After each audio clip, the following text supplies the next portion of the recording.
Mayoritas warga Palembang menyayangkan status internasional Bandara SMB 2 Palembang dicabut, sehingga Bandara SMB 2 Palembang kini berstatus bandara domestik sesuai keputusan Menteri Perhubungan RI nomor 31 tahun 2024. Sejumlah warga Palembang yang ditemui tim liputan PAL TV pada Jumat 26 April 2024 menyayangkan tidak adanya nama Bandara SMB 2 Palembang dalam keputusan Menteri Perhubungan RI nomor 31 tahun 2024 yang mencantumkan 17 daftar bandara bertaraf internasional.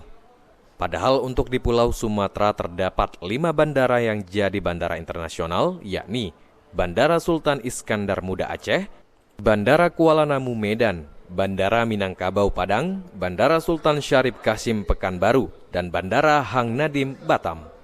Salah satu warga Palembang sekaligus penumpang Bandara SMB 2 Palembang, Imam mengatakan, sebelum status internasional Bandara SMB 2 Palembang dicabut, para penumpang pesawat bisa langsung ke luar negeri tanpa melalui transit ke Jakarta terlebih dahulu.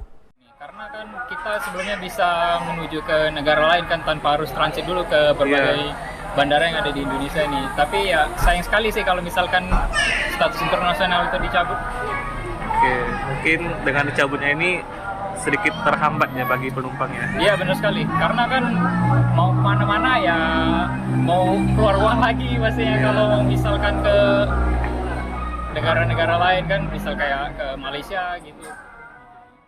Senada dengan Imam, penumpang lainnya Abdi mengungkapkan, perlunya transit ke Jakarta jika ingin berpergian ke luar negeri tentu membutuhkan waktu yang ekstra, serta menguras biaya tambahan.